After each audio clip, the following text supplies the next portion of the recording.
daha gönlümde yaşayan özgür bir deniz kızıysan. Yağmur ve rüzgarların nedeni yok. Sen daha gönlümde yaşayan özgür bir deniz kızıysan.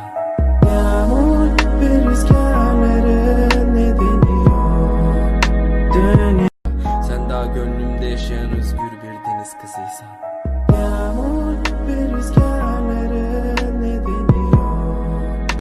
Sen daha gönlümde yaşayan özgür bir deniz kızıysan. Yağmur ve rüzgarların nedeni yok. Dünya ellerimde kalbimden uzak olabilir. Sen daha gönlümde yaşayan özgür bir deniz kızıysan. Yağmur ve rüzgarların nedeni yok. Sen daha gönlümde yaşayan özgür bir deniz kızıysan. Yağmur ve rüzgarların nedeni yok. Sen daha gönlümde yaşayan özgür bir deniz kızıysan.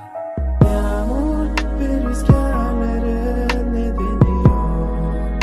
Dünya ellerimde kalbimden uzak olabilir. Sen daha gönlümde yaşayan özgür bir deniz kızıysan. Yağmur ve rüzgarların nedeni yok. Dünya ellerimde kalbimden uzak olabilir. Sen daha gönlümde yaşayan özgür bir deniz kızıysan. Yağmur ve rüzgarların. Sen daha gönlümde yaşayan özgür bir deniz kızıysan. Yağmur ve rüzgarların nedeni yok. Dünya ellerimde kalbimden uzak olabilir. Sen daha gönlümde yaşayan özgür bir deniz kızıysan. Yağmur ve rüzgarların nedeni yok. Dünya ellerimde kalbimden uzak olabilir. Sen daha gönlümde yaşayan özgür bir deniz kızıysan. Yağmur ve rüzgarların nedeni yok. Dünya ellerimde. Sen daha gönlümde yaşayan özgür bir deniz kızıysan.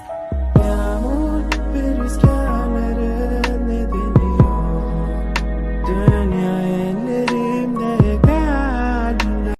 Sen daha gönlümde yaşayan özgür bir deniz kızıysan. Yağmur ve rüzgarların nedeni yok. Dünya ellerimde. Sen daha gönlümde yaşayan özgür bir deniz kızıysan.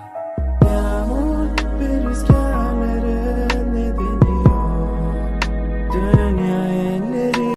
Sen daha gönlümde yaşayan özgür bir deniz kızıysan. Yağmur ve rüzgarların nedeni yok. Dünya ellerimde. Sen daha gönlümde yaşayan özgür bir deniz kızıysan. Yağmur ve rüzgar. Sen daha gönlümde yaşayan özgür bir deniz kızıysan. Yağmur ve rüzgarların nedeni yok. Sen daha gönlümde yaşayan özgür bir deniz kızıysan. Yağmur ve rüzgarların nedeni yok. Dünya ellerimde kalbimden uzak olabilir. Sen daha gönlümde yaşayan özgür bir deniz kızıysan. Yağmur ve rüzgarların nedeni yok. Dünya ellerimde kalbimden uzak olabilirim ama. Sen daha gönlümde yaşayan özgür bir deniz kızıysan. Yağmur ve rüzgarların nedeni yok. Sen daha gönlümde yaşayan özgür bir deniz kızıysan. Yağmur ve rüzgarların nedeni yok. Dünya ellerimde kalbimden uzak olabilirim ama. Bu aşkı engel. Sen daha gönlümde yaşayan özgür bir deniz kızıysan.